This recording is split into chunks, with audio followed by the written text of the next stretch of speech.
Había una niña que nunca había escuchado el llanto del viento, ni el susurro de su propio nombre. 9 años de silencio absoluto. No el silencio que trae paz, sino el que aplasta, el que aísla, el que convierte cada habitación en una celda invisible. Y mientras el mundo giraba lleno de ruido, ella vivía dentro de un cristal, mirando los labios moverse sin entender jamás el sonido que los movía. Lo que nadie sabía, ni los médicos con sus máquinas de miles de dólares, ni los especialistas de 3 continentes, ni el hombre más peligroso de Medellín, es que la respuesta estaba escondida en el lugar más simple del mundo, y que quien la encontraría no tendría título, ni bisturí, ni poder. Solo tendría ojos que realmente sabían mirar. Esa mañana de sábado, el supermercado olía a pan recién horneado y detergente barato. Las luces fluorescentes zumbaban sobre los pasillos con esa claridad artificial que hace que todo parezca un poco irreal, un poco demasiado expuesto. Carritos chocando contra esquinas, una caja registradora repitiendo su pitido monótono, una madre regañando a su hijo por el cereal equivocado. El tipo de escena que se olvida al salir por la puerta. El tipo de escena que, ese día, cambiaría 4 vidas para siempre. Porque en uno de esos pasillos comunes, entre cajas de cereales y conservas apiladas, se estaba gestando algo que ni el dinero ni la violencia habían podido lograr en casi una década. Él entró como siempre entraba a todos los lugares. Adelante. No porque caminara rápido, sino porque el espacio a su alrededor se vaciaba solo. La gente lo sentía antes de verlo, ese peso invisible que precede a los hombres que han decidido que el mundo les pertenece. Sebastián Reyes. En Medellín lo llamaban el arquitecto, porque construía imperios sobre cimientos que nadie se atrevía a cuestionar. Traje oscuro, zapatos de cuero italiano cuyo brillo absorbía la luz barata del supermercado y la devolvía como oro. 2 hombres lo flanqueaban a distancia prudente, suficientemente cerca para actuar, suficientemente lejos para no parecer lo que eran. Nadie en ese pasillo lo miró a los ojos. Nadie, excepto una niña de 9 años que no podía escuchar el miedo en los pasos que él daba. La niña se llamaba Valentina. Tenía el cabello negro de su madre muerta y los ojos serios de un hombre que había aprendido a no mostrar lo que sentía. Caminaba a su lado con una pequeña canasta de compras que le quedaba grande en las manos, y mientras él revisaba su teléfono con la mandíbula apretada y los ojos fríos, ella presionaba sus dedos contra su oído derecho. Suave al principio, como si quisiera empujar algo hacia adentro, luego con más fuerza, como si intentara arrancarse el dolor con la misma mano que no alcanzaba a comprenderlo. Llevaba 9 años haciendo ese gesto, 9 años en los que nadie había preguntado por qué. Al otro extremo del pasillo, una mujer se detuvo, no porque alguien se lo pidiera, no porque fuera su obligación. Se detuvo porque tenía ojos entrenados para ver lo que otros dejaban pasar, ojos que habían aprendido en campos de batalla a distinguir entre el dolor que grita y el dolor que calla. Karina Morales era viuda, 31 años, exmédica del ejército convertida en recepcionista de hospital, madre de un hijo de 12, comprando cereal un sábado por la mañana, con el dinero que le quedaba después de pagar las facturas. No tenía poder, no tenía credenciales que importaran en ese contexto. Tenía algo más difícil de fabricar y más fácil de ignorar: la capacidad de ver a una persona, no una condición, no un obstáculo, no un problema ajeno, una persona. Y lo que vio en ese pasillo la dejó sin aliento. La niña había girado ligeramente hacia las luces, y por una fracción de segundo, el ángulo fue exacto, la distancia fue precisa, y la iluminación cayó directo al interior del canal auditivo. Karina lo vio antes de que su mente terminara de procesar lo que veían sus ojos. Una masa densa, oscura, compacta, obstruyendo completamente lo que debía estar libre. No era pérdida auditiva genética. No era irreversible, era acumulación, años de ella, comprimida, olvidada, robando el sonido de una niña que jamás había escuchado la voz de su padre decirle que la amaba. El corazón de Karina se detuvo. Su hijo tiró de su manga. «Mamá, vámonos». Ese hombre es Sebastián Reyes. Pero Karina no se movió. Sebastián terminó su llamada, la voz filosa como navaja limpia. Guardó el teléfono en el bolsillo interior del saco y giró hacia Valentina con esa ternura casi imperceptible que reservaba únicamente para ella, la única grieta en la armadura. La niña lo miró. Le mostró una caja de galletas con los ojos interrogantes, y él asintió sin hablar porque entre ellos, el lenguaje de señas había reemplazado al sonido hace mucho, un idioma privado construido sobre la pérdida. Él nunca la había escuchado reír. Nunca había escuchado su nombre pronunciado con su propia voz. Y con cada año que pasaba, la herida en su pecho se hacía más profunda y más familiar, como una cicatriz que ya no duele pero que nunca desaparece del todo. Los escoltas de Sebastián notaron a la mujer antes de que ella diera un paso. Así era su trabajo, catalogar amenazas por instinto. Mujer adulta, ropa sencilla, carrito de compras, hijo adolescente. Nivel de riesgo mínimo. Siguieron escaneando el resto del pasillo. No vieron lo que Karina llevaba en la mano. Los fórceps pequeños de su botiquín personal, esterilizados con gel antibacterial en los últimos 30 segundos. No vieron cómo sus dedos temblaban ni cómo sus labios se movían en una oración sin sonido. No vieron el momento exacto en que una madre ordinaria tomó la decisión extraordinaria de arrodillarse frente a la hija de un hombre que podía hacer desaparecer personas y mirarla a los ojos. Yo puedo ayudarte. Confía en mí. Valentina la miró con esos ojos viejos que tienen los niños que han aprendido que el mundo no siempre responde. La miró como quien ha dejado de esperar milagros, pero no del todo, porque algo en esa mujer era diferente. No tenía miedo en la mirada, tenía certeza. Y a los 9 años, cuando llevas toda la vida en silencio, la certeza en los ojos de un extraño es lo más parecido a un salvataje que puedes reconocer. Valentina asintió, apenas, casi imperceptible, y ese pequeño movimiento de cabeza desató todo lo que vendría después. ¿Y tú?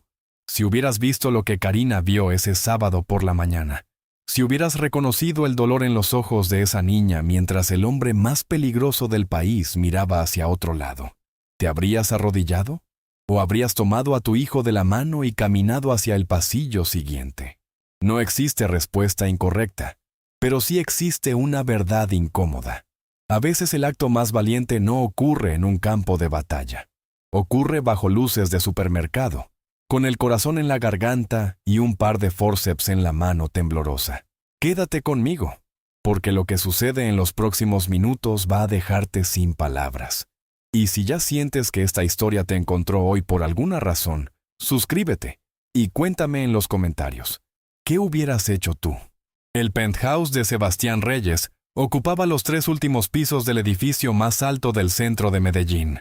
Desde afuera parecía poder puro, ventanas blindadas del piso al techo, cámaras en cada ángulo, guardias rotando turnos con la precisión de un mecanismo suizo. Pero adentro, el silencio era diferente al de cualquier otro lugar. No era el silencio del lujo ni el silencio de la paz. Era el silencio de algo que había muerto, y nadie se había atrevido a enterrar.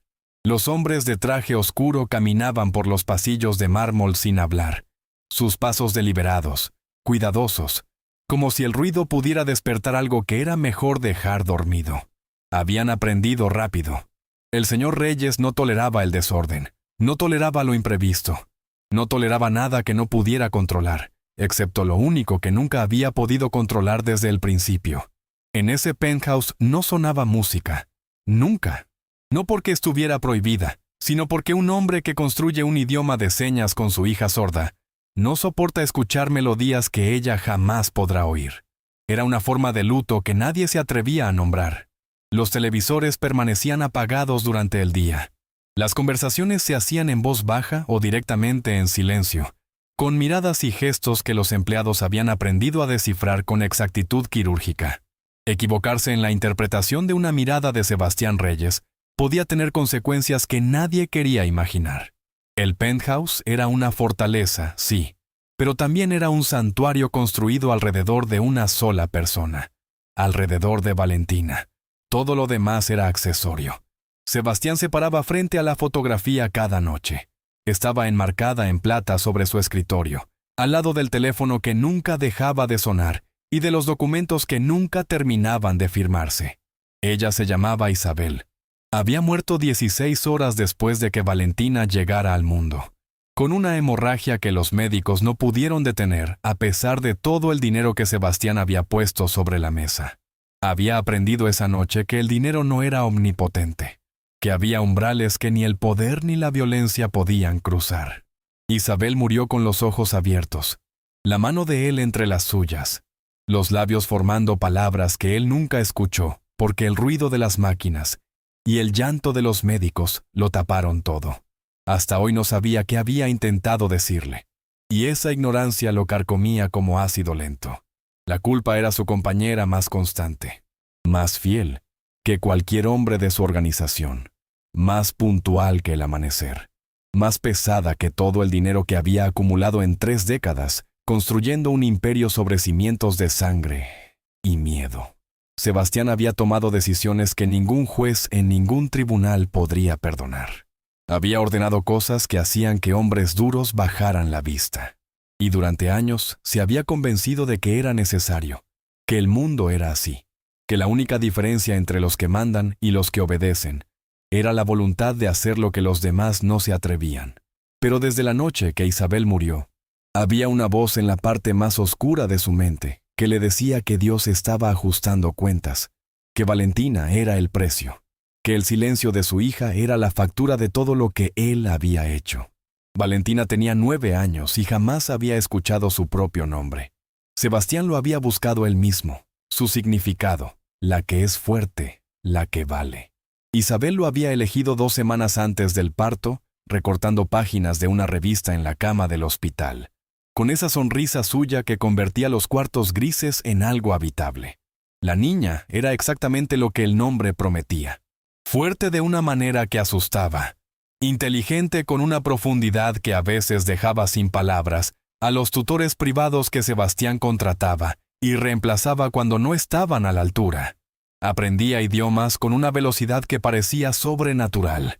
Dibujaba mundos enteros en cuadernos que llenaba en semanas. Observaba a las personas con una atención tan absoluta que muchos adultos se incomodaban bajo su mirada, pero vivía en silencio. Un silencio que Sebastián había intentado romper con todo lo que tenía. El Hospital Universitario de Bogotá primero, los mejores especialistas del país haciendo pruebas durante 3 días seguidos. Luego la Clínica Mayo en Estados Unidos. Después el Centro Médico de Tokio, Zúrich, Londres, Tel Aviv. Sebastián había llenado aviones privados de esperanza y los había vaciado de vuelta con los bolsillos llenos de diagnósticos que decían siempre lo mismo con diferentes acentos. Pérdida auditiva neurosensorial congénita, bilateral, severa, irreversible. Aprenda a aceptarlo. Un especialista en Tokio lo había dicho con una reverencia tan profunda que por un momento Sebastián pensó que se estaba burlando. En Zúrich le ofrecieron folletos sobre comunidades sordas y recursos de adaptación. En Bogotá, el tercer médico que le repetía la misma sentencia terminó con la nariz rota y Sebastián escoltado afuera por seguridad del hospital. No le importó. Lo volvería a hacer. Lo que no podía aceptar no era que Valentina fuera sorda. Era que él no podía protegerla de eso. Que había una frontera donde su poder terminaba y la impotencia comenzaba, y esa frontera tenía exactamente la forma de su hija. Sebastián Reyes podía hacer desaparecer problemas, podía inclinar gobiernos, comprar silencios, construir rutas que atravesaban 3 países sin que nadie preguntara qué transportaban. Pero no podía darle sonido a Valentina. No podía hacer que escuchara el viento en los árboles del jardín del penthouse, ni el llanto de los pájaros al amanecer, ni su nombre dicho en voz alta con el amor que solo un padre puede poner en 2 palabras. Y esa impotencia lo consumía más que cualquier guerra que hubiera peleado. Retiró a Valentina de la escuela especial después de 5 meses. Demasiadas variables que no podía controlar. Demasiadas personas con acceso a su hija. Contrató tutores privados que llegaban al penthouse puntualmente. Cumplían sus horas y se iban sin hacer preguntas. Especialistas en lenguaje de señas colombiano. Terapeutas del habla, profesoras de matemáticas y literatura, que aprendieron rápido que con Sebastián Reyes la excelencia no era opcional. Valentina aprendía todo con esa intensidad suya, que parecía compensar el silencio llenando cada otro sentido hasta el límite. Leía 3 libros a la semana. Dibujaba con una precisión que hacía que sus tutoras se quedaran calladas mirando sus cuadernos. Pero estaba sola. Profundamente, estructuralmente sola. No había cumpleaños con otros niños. No había tardes en parques jugando carreras y tropezando en el pasto. No había esa clase de amistades que se construyen compartiendo el mismo recreo durante años. Había lecciones y silencio y un padre que la amaba con una ferocidad que a veces la asustaba, que dormía con la puerta de su cuarto entreabierta, que revisaba a cada persona que entraba al penthouse con una desconfianza que nunca dormía del todo. Sebastián sabía que tenía enemigos, hombres que darían cualquier cosa por hacerle daño donde más doliera. Valentina era ese lugar. Así que la mantuvo adentro, a salvo, protegida, atrapada en un lujo que brillaba como una jaula hecha de mármol italiano, y ventanas que no se abrían desde adentro. Los sábados eran diferentes. Los sábados, Sebastián sacaba a Valentina al supermercado. No porque necesitara ir él en persona, tenía gente para eso, sino porque Valentina necesitaba ver que existía un mundo más allá de los pasillos vigilados del penthouse, aunque ese mundo nunca la viera del todo a ella. Era su concesión a la normalidad, su intento torpe de darle algo parecido a una infancia. Los escoltas odiaban esos sábados. Demasiada exposición, decían. Demasiado riesgo. Sebastián los ignoraba, porque en esas salidas, si ponía atención, podía ver en los ojos de Valentina algo que no aparecía dentro del penthouse. Algo parecido a curiosidad, a vida. A una niña que todavía esperaba que el mundo le ofreciera algo que valiera la pena sentir, aunque no pudiera escucharlo. Karina Morales conocía otro tipo de silencio. El silencio de una cama que se siente demasiado grande después de que alguien muere. El silencio de un teléfono que ya no va a sonar con esa voz. El silencio de un niño que llora sin hacer ruido porque aprendió que la madre ya cargaba suficiente. Vivía en un apartamento de 2 habitaciones en el sur de Medellín. Paredes finas, ventanas que dejaban entrar el frío de la madrugada, una cocina tan pequeña que cuando extendía los brazos casi tocaba los 2 extremos. Lo había llenado de plantas porque Marcus decía que las plantas hacen que los cuartos respiren. 3 años después de enterrarlo, las plantas seguían vivas. Era lo más parecido a una promesa cumplida que Karina tenía. Andrés, su hijo de 12 años, tenía los ojos de su padre y el peso del mundo en los hombros de alguien que no debería cargarlo todavía. Había aprendido a doblar su propia ropa, a preparar el desayuno sin que nadie se lo pidiera, a no pedir cosas que sabía que costaban dinero que no había. Era demasiado bueno para su edad, demasiado consciente, demasiado parecido a un adulto chico que había decidido que su trabajo era no ser un problema. Karina lo miraba a veces y sentía una mezcla de orgullo y dolor, que no tenía nombre exacto en ningún idioma. Lo había formado la pérdida, y aunque ese carácter era admirable, ella habría preferido que su hijo tuviera que aprenderlo más tarde, cuando ya tuviera los años suficientes para cargarlo sin que le doblara la espalda. El momento comenzó sin anuncio.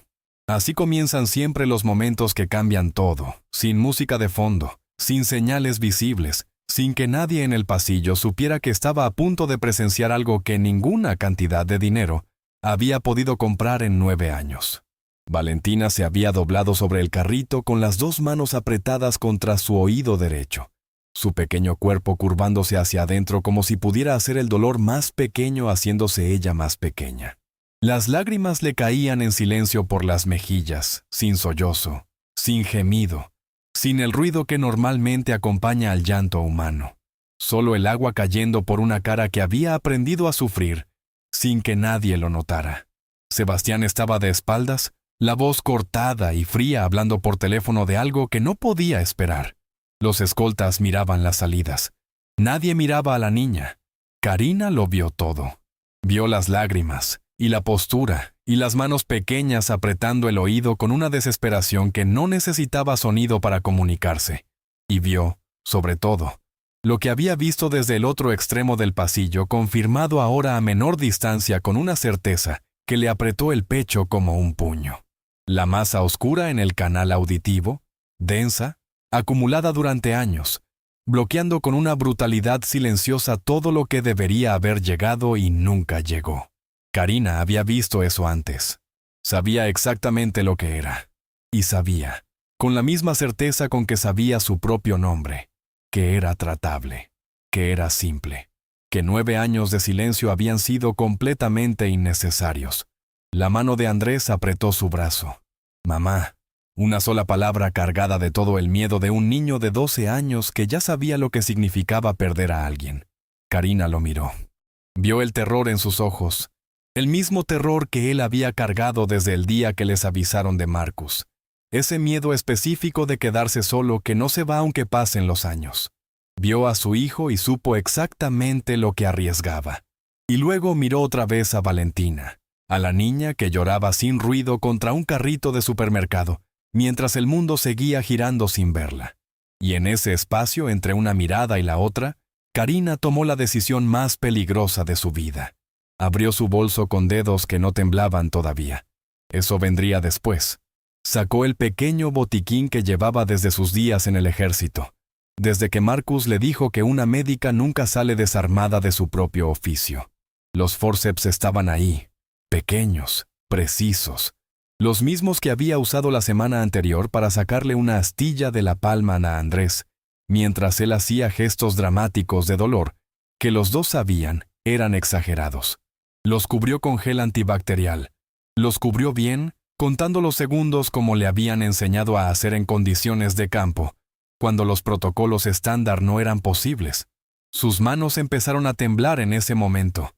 Las miró, respiró, encontró ese lugar adentro que había aprendido a encontrar bajo fuego enemigo. El lugar donde el miedo existe, pero no manda. Andrés tiraba de su manga con urgencia creciente. «Mamá, por favor». Karina se arrodilló frente a él. Le sostuvo los hombros con las 2 manos. Lo miró directo a los ojos. «Escúchame. Quédate aquí. No te muevas de este lugar pase lo que pase. Si algo sale mal, sales corriendo por la puerta principal y llamas al número de tu tío. ¿Entendiste?» Su hijo sacudió la cabeza con los ojos llenos de lágrimas. «Esto es una locura, mamá. Es Sebastián Reyes. Puede hacerte daño». «Lo sé», dijo ella. «Y también sé que esa niña está sufriendo y yo puedo ayudarla. Si me voy sin hacer nada, si la dejo así, no sé cómo vivo con eso». Andrés apretó los labios. «Papá entendería», susurró Karina. «Entendería exactamente por qué tengo que hacer esto». El rostro de su hijo se rompió en silencio, y ella lo besó en la frente. Se puso de pie, y caminó hacia el lado equivocado del pasillo. 3 pasos, 5. El linóleo frío bajo sus zapatos. La música del supermercado sonando incongruente y ajena sobre su cabeza. Los hombros de Sebastián tensos al fondo, la voz aún ocupada con su llamada. Los escoltas en sus posiciones, ninguno mirando hacia ella todavía. Karina llegó hasta Valentina y se arrodilló, llevándose a la altura de la niña, y sus ojos se encontraron. Los de Valentina estaban enrojecidos, húmedos, sorprendidos de que alguien se hubiera detenido, sorprendidos de ser vistos. Karina movió sus manos despacio, con claridad, usando el lenguaje de señas que había aprendido durante los meses en que Marcus estaba desplegado, y ella pensaba en futuros posibles. «Puedo ayudarte. Hay algo en tu oído. Puedo sacarlo. ¿Confías en mí?» Valentina no respondió de inmediato. La miró durante un segundo largo, 2, 3, con esos ojos que habían aprendido a medir a las personas antes de creerles porque creer, y luego ser decepcionada dolía más que nunca haber creído. Había médicos que la habían hecho doler con procedimientos que no servían. Había especialistas que la trataban como un caso interesante, en lugar de como una persona. Había adultos en bata blanca que le hablaban por encima de la cabeza a su padre, como si ella no estuviera presente en su propio cuerpo. Pero esta mujer estaba arrodillada en el suelo de un supermercado. Esta mujer le había hablado directamente a ella, en su idioma, mirándola a los ojos. Esta mujer tenía algo en la cara que Valentina no sabía nombrar todavía, pero que reconocía en su pecho. «¿Verdad?», asintió. Apenas. Un movimiento de cabeza tan pequeño que casi no existía, pero existía. Karina exhaló el aliento que había estado sosteniendo y con manos firmes, con la suavidad precisa que se aprende cargando heridos bajo fuego, inclinó suavemente la cabeza de Valentina hacia la luz fluorescente. El ángulo fue perfecto. La obstrucción apareció clara, masiva, oscura, exactamente donde había sido durante años sin que nadie la viera porque nadie había mirado de verdad. Karina posicionó los forceps, respiró, aisló el ruido del mundo exterior como le habían enseñado a hacer cuando el caos no podía permitirse entrar en las manos, y comenzó. Oiga, la voz de uno de los escoltas, dura, alerta, se estaba moviendo. Karina no levantó la vista. Oiga, aléjese de ella. Ahora. Sebastián escuchó la voz de su hombre. Cortó la llamada en mitad de una frase y giró. Lo que vio lo detuvo en seco. Una mujer desconocida arrodillada junto a Valentina, con algo en la mano, inclinando la cabeza de su hija hacia la luz. El mundo entero se redujo a ese punto. Aléjese de mi hija. La voz de Sebastián Reyes era el tipo de voz que hacía que la gente obedeciera antes de pensar. Pero Karina no obedeció. No podía. Los forceps estaban insertados. La masa estaba enganchada en su extremo. Si se detenía ahora, si retiraba la herramienta de golpe, podía dañar el canal, podía herir a la niña, podía convertir un acto de salvación en algo que pareciera exactamente lo contrario. Sus manos aplicaron presión sostenida, suave, constante. Sintió la resistencia, 9 años de acumulación adherida a las paredes del canal, compacta como roca húmeda. Aplicó un ángulo diferente, coaxial, como le había enseñado el sargento Ríos en la base de Tolemaida cuando trabajaban con heridas en lugares difíciles. La resistencia cedió 1 milímetro, luego otro. Los pasos de Sebastián tronaban en el linóleo. Aléjese. Ahora mismo. Tenía el brazo extendido hacia ella, y detrás de él, los 2 escoltas con las manos dentro de los sacos donde vivían las armas. Andrés, al otro extremo del pasillo, había presionado ambas manos sobre su boca para no gritar. Otros compradores se habían detenido, algunos grabando con el teléfono sin saber exactamente qué estaban grabando, solo que algo estaba pasando y que ese hombre de traje oscuro se veía peligroso y que esa mujer arrodillada en el suelo no se movía. La resistencia cedió de golpe. La masa salió limpia, entera, adherida al extremo de los forceps, oscura y densa y sorprendentemente grande para el daño tan inmenso que había causado. Valentina se quedó completamente quieta. 1 segundo, 2, y luego su boca se abrió en una O perfecta de asombro absoluto. Sus ojos se dispararon hacia los lados, hacia arriba, hacia todas direcciones a la vez, siguiendo sonidos que nunca habían llegado y que ahora llegaban todos al mismo tiempo. El pitido de la caja registradora, el carrito que alguien empujaba en el pasillo de al lado, la música del supermercado, su propia respiración sonando dentro de su cabeza como algo nuevo y extraño y completamente suyo. Sus manos volaron hacia sus oídos. Los tocó como si fueran algo que acabara de aparecer en su cuerpo, como si hubieran existido siempre, pero recién ahora estuvieran vivos. Y entonces Valentina miró a su padre. Lo miró con unos ojos que ahora tenían sonido detrás de ellos, y pronunció la primera palabra de su vida: papá. La palabra flotó en el aire del supermercado como algo que no debería existir en ese contexto, entre cajas de cereal y luces artificiales, y el pitido mecánico de las cajas registradoras.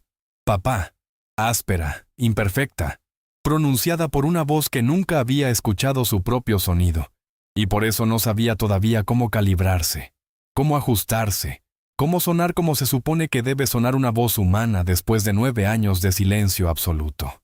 Pero era real, era completamente, devastadoramente real. Y Sebastián Reyes, el hombre que había construido un imperio sobre la certeza de que nada en este mundo podía doblarle las rodillas, sintió exactamente eso. Sus rodillas cedieron. No cayó.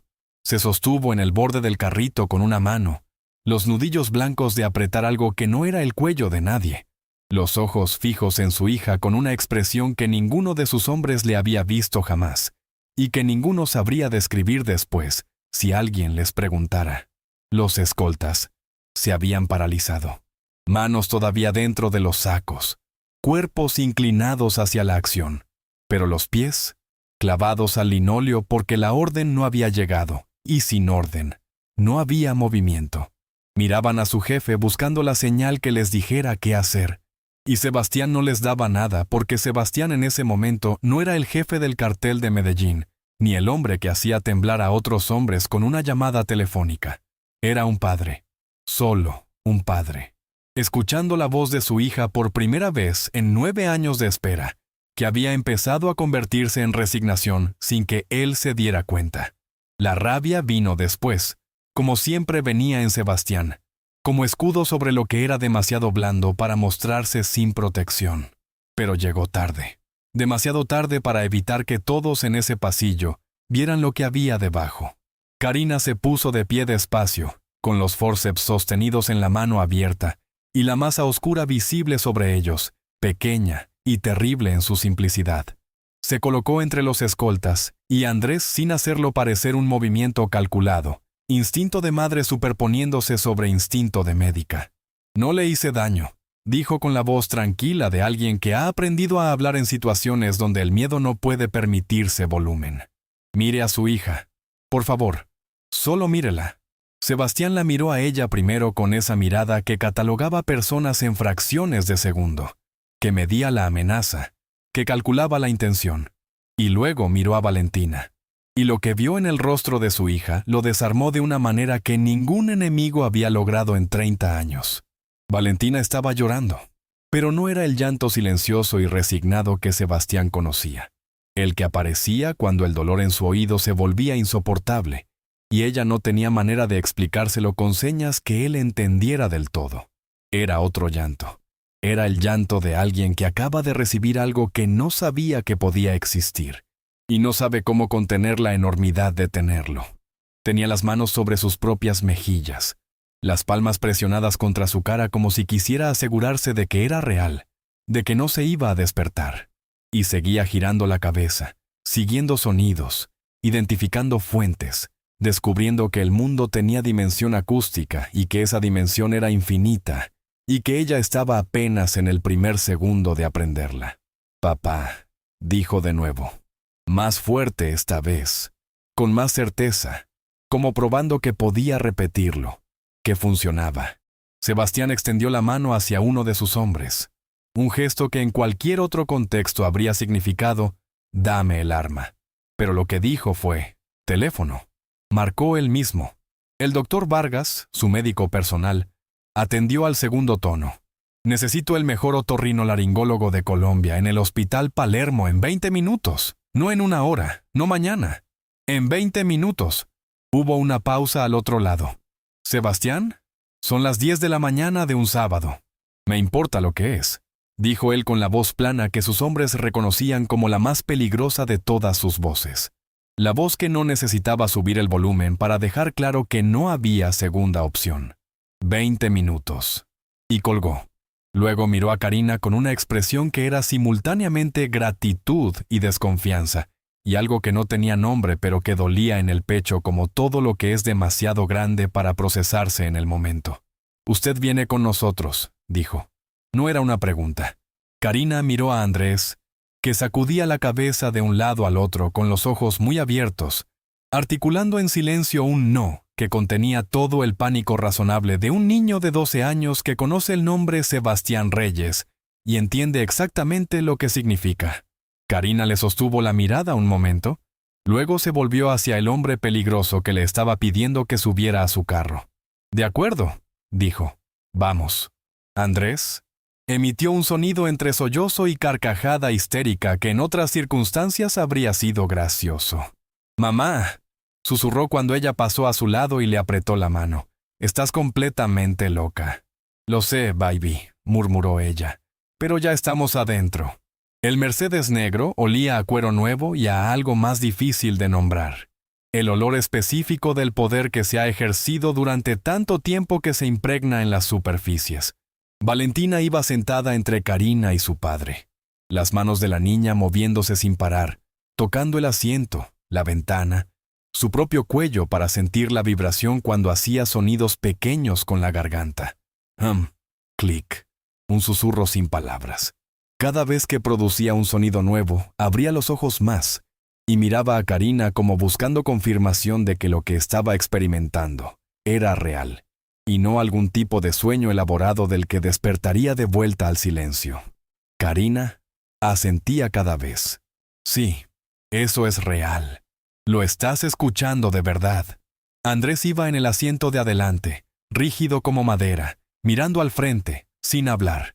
Sebastián miraba por la ventana mientras el conductor abría paso entre el tráfico del sábado, con esa autoridad tranquila que tenían los carros de gente peligrosa. Hablaba en voz baja por teléfono, dando órdenes que Karina no entendía del todo, pero cuyo tono reconocía. El tono de alguien reorganizando el mundo a su alrededor, para que lo que necesita suceder, suceda.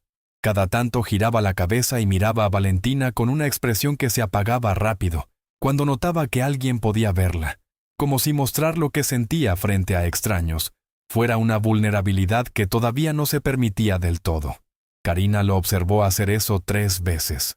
La cuarta vez que sucedió, dijo en voz baja, sin mirarlo directamente, «No tiene que esconder eso». Él no respondió, pero tampoco giró la cara tan rápido la quinta vez. El hospital estaba listo cuando llegaron. Así funcionaba el mundo de Sebastián Reyes. Los espacios se preparaban antes de que él llegara. Los obstáculos desaparecían antes de que tuviera que sortearlos. El doctor Mendoza, otorrinolaringólogo con 20 años de experiencia y la expresión profesionalmente neutral de quien había aprendido a no hacer preguntas sobre ciertos pacientes, los esperaba en la entrada de la clínica privada con una enfermera y una silla de ruedas que Valentina miró con curiosidad antes de decidir que prefería caminar. El examen tomó 40 minutos. Karina y Andrés esperaron afuera en una sala que tenía sillas de cuero beige y una planta en una esquina, y el silencio específico de los lugares donde la gente espera noticias que podrían cambiar su vida. El doctor Mendoza salió primero. Buscó a Sebastián con la mirada. Lo encontró de pie junto a la ventana. Lo llevó a un costado con el gesto discreto de quien tiene algo que decir que no debería escucharse en voz alta. Karina no podía oír la conversación, pero podía leer los cuerpos. Vio al médico mostrar una tableta. Vio a Sebastián inclinar la cabeza hacia la pantalla. Vio el momento exacto en que algo en la postura de ese hombre cambió. No se rompió todavía. Eso vendría después. Pero se fracturó. Una grieta fina recorriendo la superficie de la compostura de un extremo al otro. Vio a Sebastián levantar la vista de la pantalla y mirar al médico con una expresión que Karina había visto antes en otros contextos. La expresión de alguien que acaba de entender que fue traicionado y está calibrando la respuesta. El médico volvió a entrar. Sebastián se quedó quieto un momento, de espaldas a todos, mirando la ventana que daba a un jardín interior donde una fuente hacía su ruido de agua perpetuo e indiferente. Luego se giró y caminó hacia donde estaba Karina. Se sentó frente a ella, no a su lado. Eso habría sido demasiado, sino frente a ella, con esa mesa baja de revistas médicas entre los dos, como frontera neutral. La miró durante un segundo antes de hablar, y en ese segundo, Karina vio algo que no esperaba ver en ese rostro. Confusión. Genuina, desorientada confusión, como la de alguien que ha construido toda su identidad sobre la certeza de controlar su mundo, y acaba de descubrir que había un cuarto que siempre estuvo fuera de su alcance. Le dijo lo que el médico le había mostrado. El registro de 5 años atrás, la nota en el expediente de Valentina de una consulta de rutina en otra clínica, la obstrucción documentada, la recomendación de extracción marcada como prioridad moderada, y debajo la anotación de seguimiento donde alguien había escrito con letra clínica y sin rastro de vergüenza que el padre prefería continuar con los tratamientos experimentales de sus especialistas en el exterior, que se continuaría monitoreando, que no se realizaría la extracción. 5 años. 5 años sabiendo y no diciendo. Karina escuchó y sintió náuseas, no de sorpresa sino de reconocimiento, porque sabía cómo funcionaba ese sistema, había trabajado dentro de él, había visto cómo la desesperación de los padres podía convertirse en un recurso rentable para quienes no tenían escrúpulos suficientes para mirar a una niña y elegir curarla. Sebastián habló con una voz tan quieta que era más aterradora que cualquier grito. «Los nombres», dijo. «Necesito los nombres de todos los médicos que vieron esa nota, de todos los que la trataron en los últimos 5 años, de todos los que supieron y cobraron de todas formas». Karina no dijo nada. sabía lo que él haría con esos nombres. Sabía que lo que vendría después no sería un proceso legal, ni una denuncia formal, ni ninguna de las estructuras que el sistema había construido para manejar sus propias fallas. Sabía que Sebastián Reyes tenía su propia forma de hacer justicia, y que esa forma era antigua y eficiente, y absolutamente fuera de cualquier código penal. Y sin embargo, en ese momento, con la imagen de Valentina tocando sus propios oídos con asombro todavía fresca en su memoria, no encontró dentro de sí misma la energía necesaria para argumentar en contra. Fue Valentina la que cambió el rumbo de lo que estaba a punto de convertirse en algo irreversible. Apareció en la puerta de la sala de espera con el médico detrás, los audífonos temporales que le habían colocado para la evaluación todavía en sus orejas, y fue directo hacia su padre con esa determinación pequeña y absoluta que tenía cuando quería algo. Le tomó la mano con las dos suyas y tiró de él hacia Karina, y luego puso la mano de su padre sobre la de Karina, y las sostuvo juntas con sus manos pequeñas encima, como si estuviera haciendo algo que tenía toda la lógica del mundo, aunque los adultos no lo vieran todavía. Sebastián la miró. Valentina lo miró de vuelta y signó con una mano libre, la otra todavía sosteniendo las de ellos. Ella nos ayudó. No le hagas daño, por favor. La palabra por favor articulada también en voz alta, áspera y nueva, y completamente irresistible. Y Sebastián, que no le había dicho que no a su hija en 9 años de intentar compensar con obediencia lo que no podía darle con sonido, cerró los ojos un segundo y asintió. La sala de espera se había vaciado de otros pacientes. No porque alguien los hubiera pedido que se fueran, sino porque la presencia de los escoltas de Sebastián en los pasillos generaba ese efecto natural de expansión del espacio privado que tiene el poder cuando no necesita pedirle nada a nadie. Quedaban solo ellos 4. Sebastián de pie junto a la ventana, Karina sentada con Andrés pegado a su costado, y Valentina en el centro de la sala, descubriendo que el mundo tenía sonidos que nadie le había contado, porque nadie imaginaba que tendría que contárselos. La fuente del jardín interior, el zumbido del sistema de ventilación, sus propios pasos sobre el piso de cerámica cuando caminaba de un extremo al otro de la sala, probando si el sonido cambiaba con la distancia. Cambiaba. Todo cambiaba con la distancia. Era la cosa más asombrosa que había descubierto en 9 años de vida. Sebastián la observaba con una expresión que ya no intentaba esconder del todo. Había algo en su rostro que Karina no le había visto hasta ese momento. Una ternura sin bordes, sin la capa protectora de autoridad que normalmente la cubría. La miraba como se mira algo que creías perdido y que de repente aparece intacto, y el alivio es tan grande que duele casi igual que la pérdida. Pero debajo de esa ternura vivía también la otra cosa, la rabia, oscura y metódica, la rabia de alguien que ha calculado exactamente el daño que le hicieron y está decidiendo con precisión quirúrgica qué hacer al respecto. Karina podía ver las dos cosas al mismo tiempo en ese rostro y entendía que en Sebastián Reyes nunca habían aprendido a existir por separado. «Señor Reyes», dijo Karina en voz baja. Él giró la cabeza hacia ella sin responder, la mirada todavía en el umbral entre el padre y el hombre de negocios oscuros. Lo que va a hacer con esos nombres, con esos médicos. Sebastián la miró directamente. «Eso no es de su incumbencia». «Lo sé», dijo ella. «Pero su hija puede escucharlo ahora. Puede escuchar todo. Cada llamada que haga, cada orden que dé, cada cosa que usted sea en este mundo, ella lo va a escuchar de ahora en adelante». Hubo un silencio. Sebastián volvió a mirar a Valentina, que en ese momento había descubierto que si pegaba la oreja a la pared, podía sentir la vibración de la fuente del jardín como algo físico además de sonoro, y tenía los ojos cerrados con una concentración absoluta y una sonrisa que parecía venir de muy adentro. La mandíbula de Sebastián se tensó. Luego se aflojó. Guardó el teléfono en el bolsillo sin hacer la llamada. El doctor Mendoza regresó con el expediente completo, una carpeta gruesa que depositó sobre la mesa con la expresión de alguien cumpliendo una obligación que le resulta incómoda pero necesaria. Adentro estaban los registros de los últimos 9 años, las consultas, los diagnósticos, las notas de seguimiento, los cobros. Una historia clínica que era también una historia de negligencia deliberada, documentada con la frialdad burocrática de quienes sabían que lo que estaban haciendo era incorrecto, y lo hacían de todas formas porque el incorrecto era rentable. Karina no la abrió. No era su historia para leer, pero vio la cara de Sebastián mientras la hojeaba. Vio cómo sus ojos se detenían en ciertos párrafos. Vio cómo sus dedos apretaban el borde de las páginas hasta que el papel se arrugaba, y entendió que lo que estaba leyendo era peor de lo que ella había imaginado.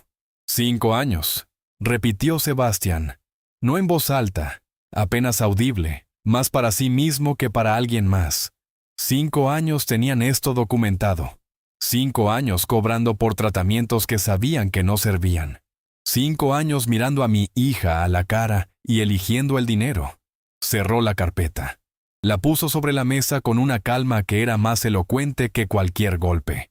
Miró a Karina con esos ojos que habían visto demasiado del mundo para seguir sorprendiéndose de su capacidad de ser cruel. Y sin embargo se sorprendían ahora, porque había una categoría especial de maldad en lastimar a un niño deliberadamente. Y él, que había hecho cosas que no podía decir en voz alta, encontraba eso insoportable. Usted los vio a todos, dijo. Médicos, especialistas, clínicas. Nadie le dijo nada de esto. Nadie miró de verdad. Karina asintió despacio. El sistema a veces falla de esa manera, dijo. No por incompetencia, sino por comodidad. Es más fácil confirmar un diagnóstico previo que cuestionarlo. Es más rentable mantener a un paciente que curarlo. No lo justifico. Solo lo explico porque entender cómo sucedió es la única manera de asegurarse de que no vuelva a suceder. Sebastián la estudió. Usted habla como alguien que conoce ese sistema por adentro. Lo conozco, dijo ella. Trabajé dentro de él. Como médica primero, luego como recepcionista cuando no pude seguir pagando la carrera después de que Marcus murió. Sé exactamente dónde están las grietas y qué cae por ellas. Una pausa. Sus hijos, mayormente. Los de las familias que no pueden hacer ruido suficiente para que alguien los escuche. Algo cambió en la expresión de Sebastián con esas palabras. Un reconocimiento que cruzó su cara rápido pero que Karina alcanzó a ver. Él había construido su mundo entero sobre la premisa de que el poder protegía a los suyos, que tener suficiente de él blindaba a quienes amabas contra la arbitrariedad del mundo. Y aquí estaba la evidencia de que eso era mentira, que su hija había sufrido no a pesar de su poder, sino en parte gracias a él, porque su dinero y su desesperación habían creado exactamente el ambiente donde la explotación prospera. Y la persona que había roto esa cadena no tenía poder ni dinero ni credenciales. Tenía ojos que miraban de verdad y manos que no temblaban cuando importaba. Sebastián se quedó quieto con ese pensamiento durante un momento que se estiró hasta volverse significativo.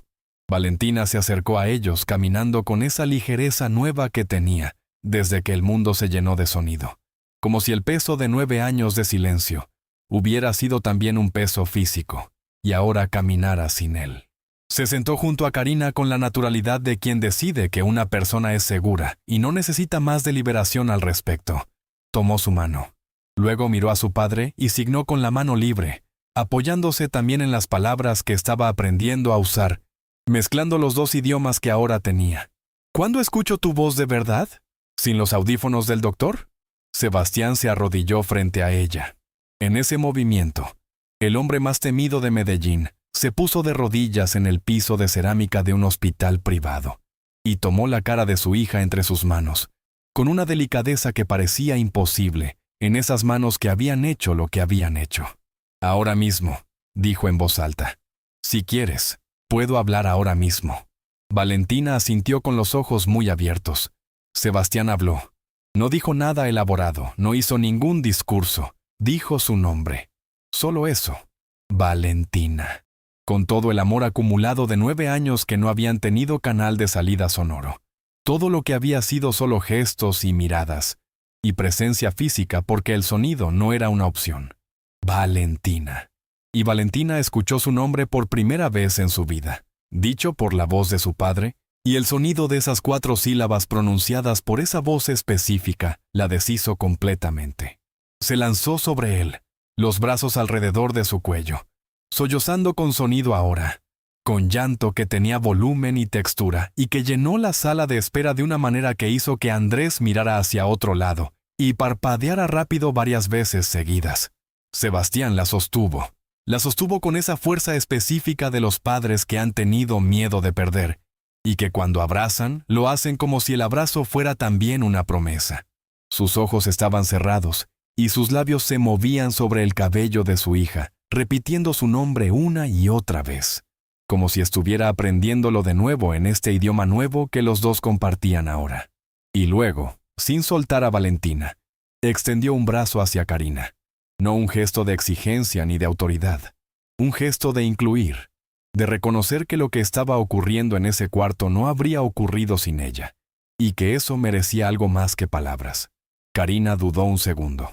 Luego se inclinó hacia adelante y aceptó el abrazo. Y los tres se quedaron así en el suelo del hospital.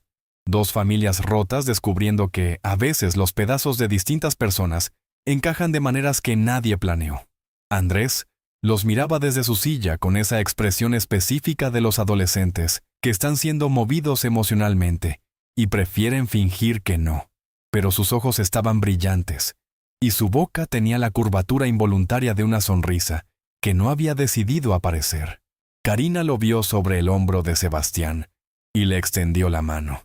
Él se levantó de la silla, cruzó la sala en 3 pasos y se agachó para entrar en el abrazo con la torpeza entrañable de alguien de 12 años que todavía no sabe muy bien cómo abrazar, pero lo intenta de todas formas. Y por un momento que nadie en esa sala habría podido predecir horas antes, los 4 estuvieron juntos en el piso frío de una clínica privada de Medellín, sosteniéndose. El doctor Mendoza apareció en la puerta, evaluó la escena y tuvo la suficiente inteligencia emocional para retroceder en silencio y volver en 5 minutos. Los escoltas, visibles a través del vidrio del pasillo, miraban hacia otro lado con la discreción táctica de hombres que han aprendido que hay ciertas cosas del jefe que no se ven aunque estén pasando directamente frente a ellos. Afuera, Medellín continuaba siendo Medellín, ruidosa e indiferente, y llena de vidas que no sabían lo que estaba sucediendo en ese cuarto. Pero adentro algo se estaba cerrando y algo se estaba abriendo simultáneamente, como siempre ocurre cuando la verdad finalmente llega al lugar donde debía haber estado desde el principio. Cuando se separaron, Sebastián se puso de pie y le ofreció la mano a Karina para ayudarla a levantarse. Ella la tomó. Él no la soltó de inmediato. La miró durante un segundo con esa intensidad que debía de ser aterradora en otros contextos y que en este contexto era otra cosa. Era el reconocimiento de alguien que raramente encuentra personas que hacen lo que dicen con el cuerpo entero, y no solo con las palabras. «Usted salvó a mi hija», dijo.